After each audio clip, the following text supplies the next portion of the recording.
Eugenio Gazzola, documentarista, storico, insomma, è qui con noi. Abbiamo visto le immagini di quel funerale con migliaia e migliaia di persone, con l'eredità di Lino Zanussi.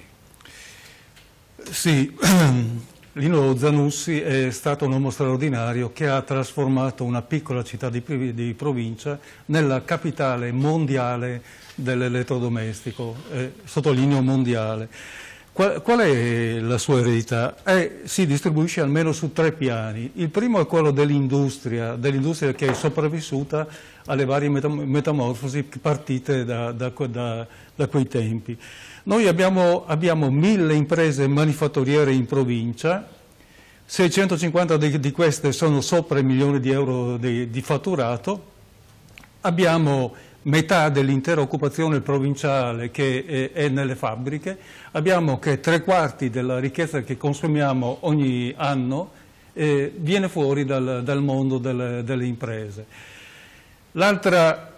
Questi sono dati obiettivi che si possono trovare. Quella che stiamo vedendo cos'è, scusa? Questa è una mappa in 3D delle eccellenze di Pordenone che riporta le eccellenze. Ci sono anche altre mappe che ricostruiscono l'industria del mobile, l'industria dell'elettromeccanica, ed è un modo, e questa invece è un 3D di Pordenone, che tutte queste cose si possono vedere su friulioccidentale.com, il sito. È un 3D di Pordenone che permette il raggruppamento dentro questo 3D di tutte le caratteristiche della città. Secondo elemento importante che volevo di eredità è la città di Pordenone. Prima della città degli anni 60 c'erano i 2 corsi con 4 o 5 negozi. L'esplosione dell'industria pordenonese obbliga la costruzione di una città che è una città fatta sui marmi e sull'orgoglio.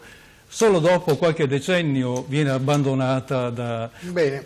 Ultima cosa, direttore, è questa. La terza eredità è la società pordenonese. Su 4 persone a Pordenone 3 vengono da fuori. Cosa vuol dire questo? Vuol dire che la società è piena di diversità, di ricchezze, e questo spiega il fatto che noi abbiamo una produzione culturale straordinaria, abbiamo il moto, eccetera. Grazie, ne parleremo ancora. Eugenio Gazzola, documentarista e storico, ne parleremo ancora, è giusto.